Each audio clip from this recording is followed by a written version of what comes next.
So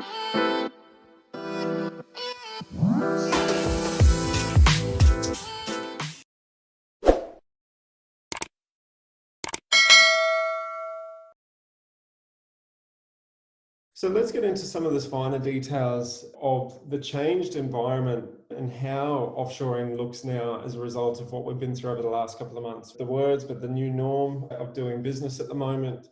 First question off the rank, in terms of recruitment now for offshoring, so for anyone wanting to expand their team or anyone looking to get into offshoring, what are the recruitment options, Jamie, that we have available to us? Typically a traditional one was BPOs, but now you've also explored hiring directly. So talk to us a bit about that recruitment phase.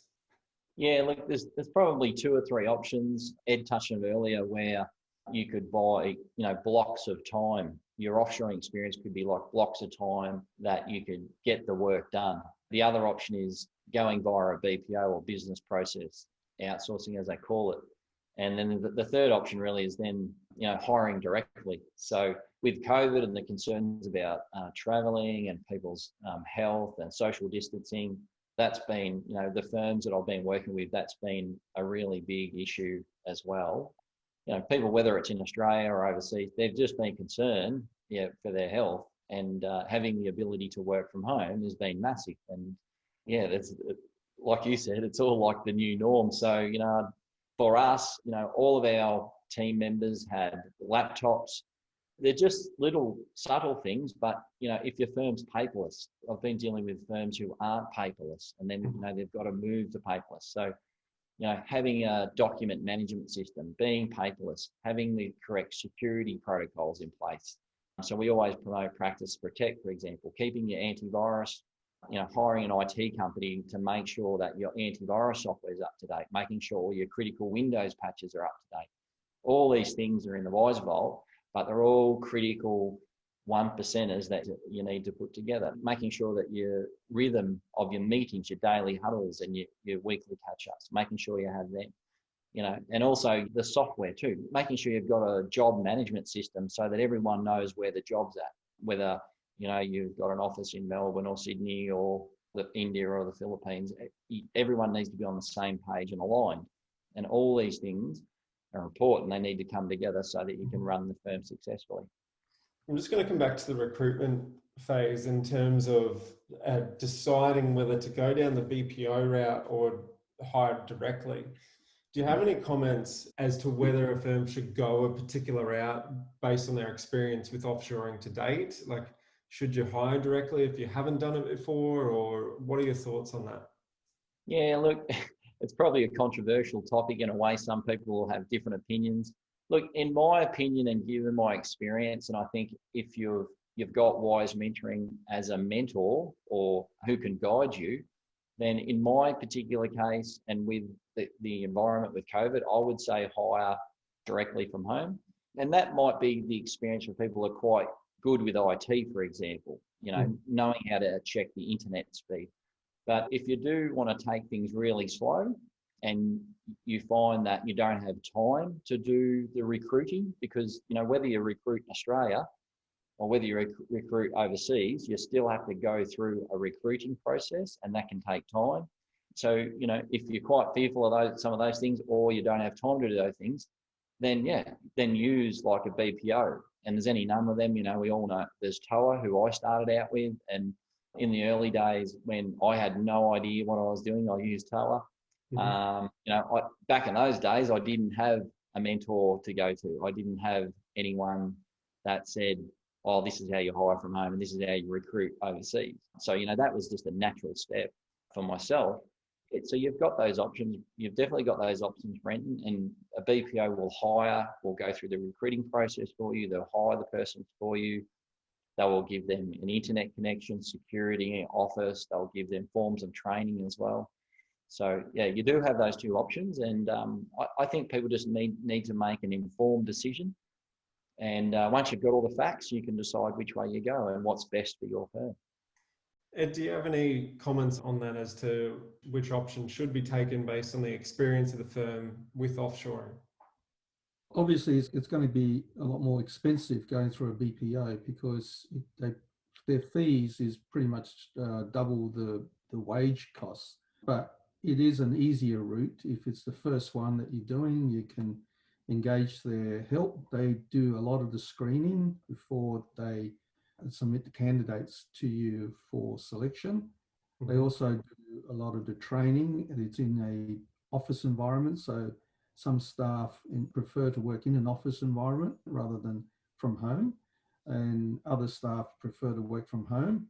But we went through exactly what Jamie did. We started off with a BPO because we didn't know what we were doing.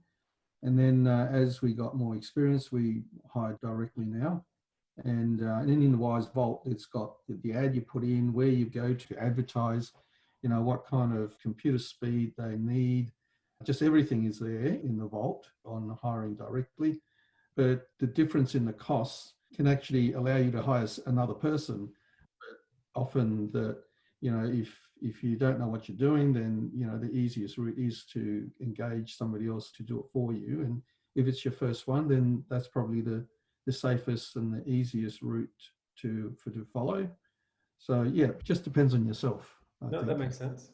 Jamie, when you're looking at offshoring, you obviously started with the Philippines. That was a natural route, certainly at the time in the profession, in that early adopter phase. The whole strategy itself has really grown legs over the last 10 years. In that time, have you or yourself, Ed, have you looked at any other countries outside the Philippines for your offshore strategy? If I can just comment, Brent, when I first started out, we started in the Sri Lanka. So we Okay. started in Sri Lanka, and with a BPO who had staff members there. What we found, and this is a bit like Ed said, it was trial and error back 8 years ago. For us, we weren't aware of the Philippines back then, but it was just the time zone with our team members seems to play a little bit of havoc. Then again, other firms that I speak to, they're hundreds of different firms over the years. They've got substantial team members in India. I know a firm has got a large team in India. I know other firms have got small and large teams from Vietnam. And then, of course, there's the Philippines and all the other countries. So that was just my experience. For us at Sky, the Philippines ended up landing on that because, the time zone was just one of the things that really, I think, supported my team implementing the offshore team. Mm-hmm. And yeah, so that was my experience at Sky Accountants. But as I said, there's other people with team members actually, I was dealing with a chap the other day and he's got team members at Sri Lanka and in auditing. So, it's what works for you and what rhythm and routine and structure works for you. And, it's not just one size fits all. There's various options that you've got. And what you'll find actually in the Philippines is a lot of the culture there is a preference to work towards the afternoon and into the evening sometimes to avoid travel, congestion and things like that. I know certainly for our own Wize team, don't let that be a deterrent straight away until you've been able to have a conversation with some of those candidates. Yeah, Brenton, just wanted to add that one extra bit of information on BPO versus hiring from home. If you hire through a BPO, they generally go by the Philippines holidays.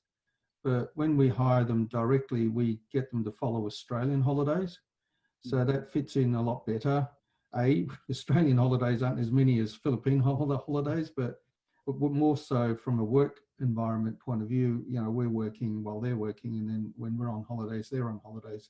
Mm-hmm. And that seems to work a lot better.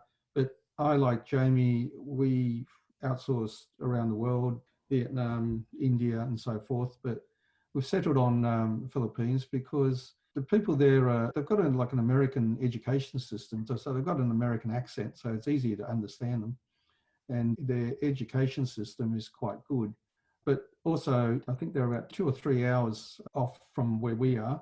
So it's not that far apart. But obviously, if you're in a different part of the world, like if you're in Canada or America, it's different again. But often, when we have staff in Vietnam who have completely different hours, we just work in. So sometimes they start early and they finish later, or often they've got enough work on to keep working whilst it's nighttime over here or whilst we're asleep, and they're just working because there's enough work to keep them going. But you tend to work it out. It's not that hard, really. Yeah. And it's not something that we talk too much about in the Wize tribe that I've seen so far, but from some discussions with firms in the Northern Hemisphere, there are some hotspots in more developed countries in Eastern Europe now, such as Sofia in Bulgaria and Croatia, where there seems to be quite a large talent pool, but similar circumstances to the likes of the Philippines or countries like that. So that may be worth a look as well.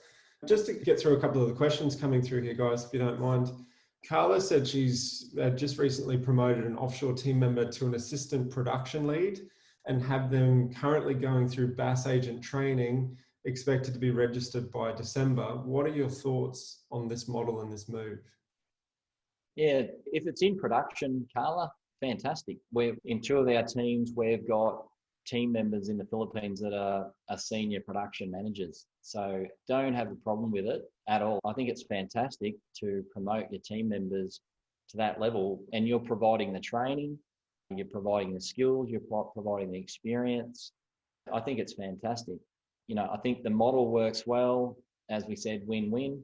As long as the training's there and the leadership that you're showing, that's great. And then in Australia, as we say, with the finders or the orange avatars, they do all the client-facing work. So it's horses for courses. It's the right people in the right seats, and often that's a lot of the time that Ed and I spend is getting the right people in the right seat when we're consulting to firms. And you're dealing with humans, and you can't just say that everyone's the same, and so everyone's going to do everything the same. And that's what we don't do. What we work out is the right people and put them in the right seat in the team. And so they're building these teams, and all the firms listening, building your teams, putting the people in the right seat. That's one of the most critical things that you can do to help grow your firm. Because if you get people in the wrong seat, as Ed says, you'll set them up to fail, and you don't want that. So, yeah,